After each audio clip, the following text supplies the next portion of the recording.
back, everybody. It's Tom Christie back in the painting studio, and I'm starting to work on the paint of a gunning hen widgeon, a gunning bird, to kind of match up with my drake widgeon. I'm not going to go through the carving of this bird because it's very similar to this drake widgeon, and I put a whole series together from beginning to end on carving that bird. A few differences, but they're both in kind of a low head resting position. So instead of going through and duplicating a lot of that, I don't think you'd learn that much more looking at the hen carving. I'm going to jump right into the painting of this hen. This will be a simple gunning paint job again. We want to keep it simple and functional, but projects great from a distance and kind of matches up with the style of the drake. If you're enjoying my channel, please hit that subscribe button. That helps me out. Doesn't cost anything to do that. It doesn't commit you to a barrage of emails or anything like that. It just is a show of support for my channel, and I appreciate that. So let's get into, I've already base coated the bird, which if you need to refer to the widgeon, I have the full paint job on the widgeon. So I've sponged on the base coat material and have a fine texture. There's no vermiculation combing on the hen. So we'll jump right into the base coat colors of the hen. Before we start putting color on though, I want to do a little bit of layout work and then we'll jump into the painting. All right, I've used my chalk pencil to do some basic layout work, and it's fairly simple. Got the side pocket here. Right in this area, the breast gets a shade darker, kind of into a brownish shade instead of this. Oh, it's not orange, but it's a warm shade of brown on the side that we're going to mix. And then I've got the tertials kind of mapped out here. It's 1, 2, 3, 4, and then this light lower feather that I do want to show coming out of the side pocket there. And I'm going to shorten the side pocket here painting wise to expose a little bit more of that. I really like that, and it shows up well. Then we'll have a gray value here, a very dark brown back, and I've put the primaries here. Since this is a gunning bird, I don't have any raised areas in the primaries. I'm just going to paint those on. Kind of marked out where the tail is here, and then where the scapulars come in relation to the tertials. So this will be dark brown, this will be the black and gray tertials. Then we'll get the primaries. Put a little bit of a demarcation here. There's some lighter feathers here in this value, a little bit lighter, and then it really lightens up as it goes under the rump there. So now we can do some paint mixing. We'll start with this side pocket color. All right, I've mixed 5 different colors. And I'll give you my best shot on the mix. Probably equal parts of raw sienna, burnt umber, and burnt sienna. And then I added some gold oxide to take it slightly to that orange side or gold side, and then a little raw umber at the end to knock it down. And I'm trying to come up with this value that we've painted on the side pockets. So I'm doing that on this side as well. Just using a 1-inch brush and laying that on pretty thick. We're going to come back with some feather edge highlights that'll lighten this back up a bit. But it's important to get this base value kind of in the right range. So I'll go ahead and paint the side pockets, and then we'll work on the breast color.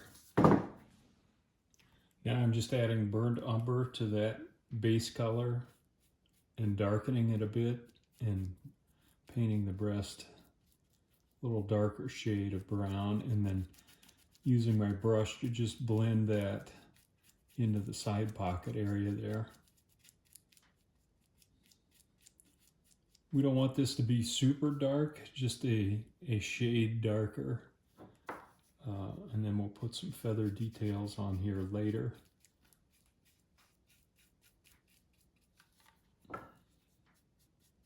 And I'm just hitting that texture to kind of blend this darker value into that side pocket value. And you can always come back with a different brush in the original color and go back in the opposite direction and do some blending wet on wet back in the opposite direction. So we get a nice soft transition between those two colors in the side pocket and the breast. You can see how those, since they're wet on wet, they're kind of blending those colors together and make a nice transition there from the dark to the light side pocket. For the back, I'm just using straight burnt umber. These are Sonja colors, by the way. I'm going to leave that a lighter value so I don't have to paint light over this dark burnt umber value on these exposed areas of the wing here. Then I'm going to take that right back to where I define where the scapulars end and the tertials start. And this will probably take a couple of coats to get a nice dark value across the entire back.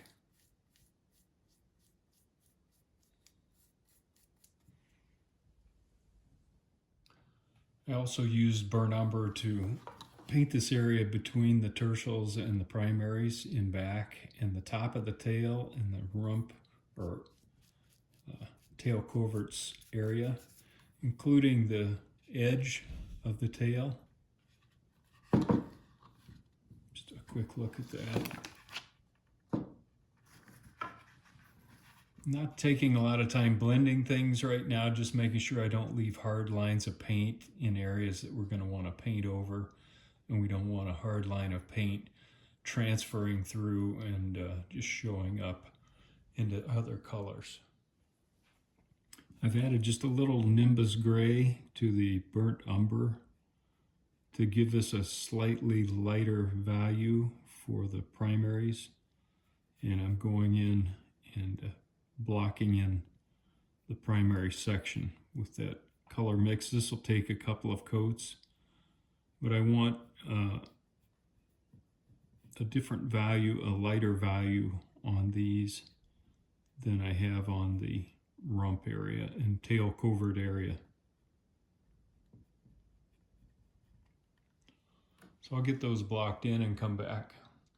So a quick look at those. You can see they're lighter and a little more gray than the surrounding area.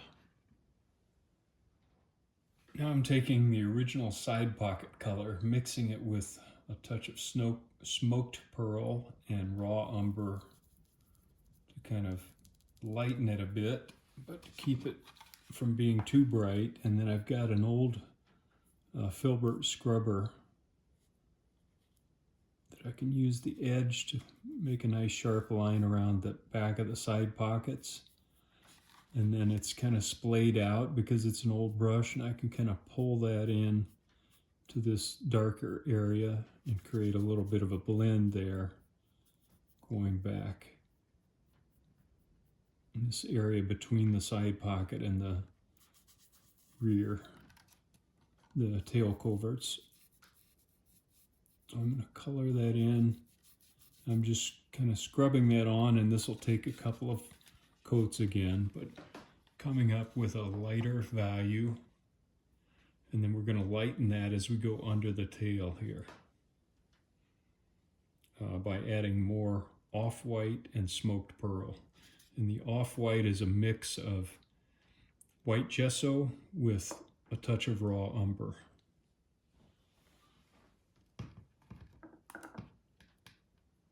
Okay, under the rump I'm using that off-white. Gets pretty light under here, and we'll come back and add a few more indications of feathers, but this will take a couple of coats And then as I wrap around the side, I'm going to start blending the two colors, the off-white, and start fading it into this tan color on the side by scrubbing back and forth. I'm going to start by lightening underneath here and just do a kind of a soft initial scrub across there. I've still got this other brush with the other material in it. I can use it to go back and forth and kind of create a soft blend using the two brushes. It kind of mixes the colors together. We want a nice soft transition between the two down here. So I'll work on that a while to soften it up and get a good blend, and then come back. For the Wigeon's head, I'm using a mix of about 80% gesso with 10% raw umber, 10% raw sienna to come up with this kind of buff color. And I'm just going to paint that right over the eyes. We can use an X-Acto to remove that paint later, and it won't scratch the eyes. So I'm just going to block in this color, and down around the neck I'm going to go just a little below the neck joint here, put a little of the color down below, like that neck is bunched up down there, but you can see a little bit of it before you get to the breast. Try not to leave thick paint down here, so I'm kind of going back and thinning that up a bit so we don't have a hard line of paint. So I'll block this in, just using a smaller detail brush to get this area under the chin. Gets pretty tight down there, so a big brush won't get it.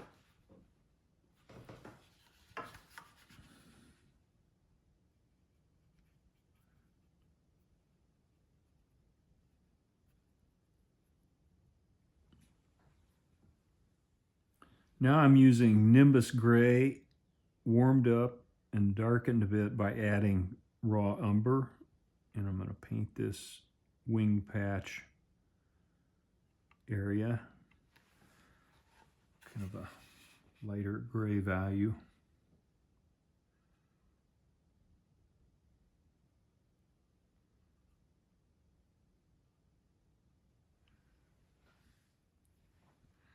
I've used the chalk pencil to pencil in the tertials here and the quill so that the upper half of the tertial I'm painting with Nimbus Grey with burnt umber. Very similar value to the wings here, or the primaries.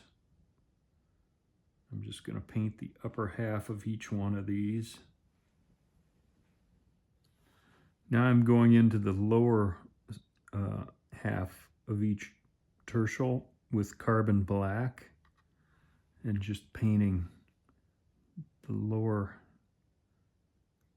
part of the feather carbon black.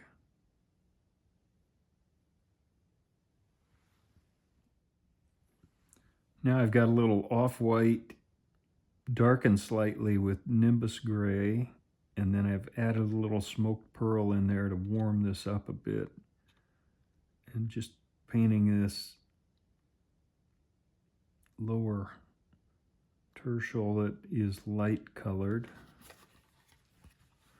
I just don't want this to be in your face bright white. I want it to be a little on the gray, warm gray side, but still much lighter than the other feathers.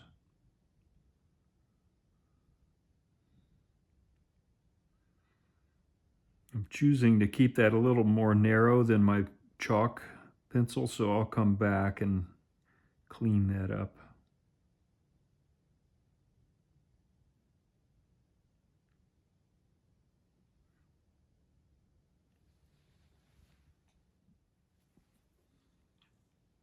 Just using the X-Acto to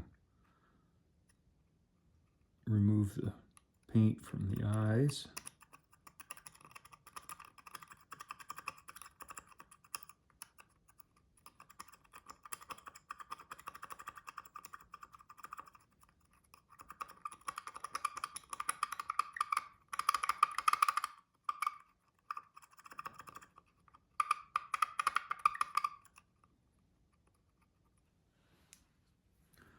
Under the tail, I'm using the Burnt Umber Nimbus Grey mix for a kind of a mid-gray value down here. This is a gunning decoy, so we won't do any detailing of tail feathers underneath, but we want to get the right color value down here.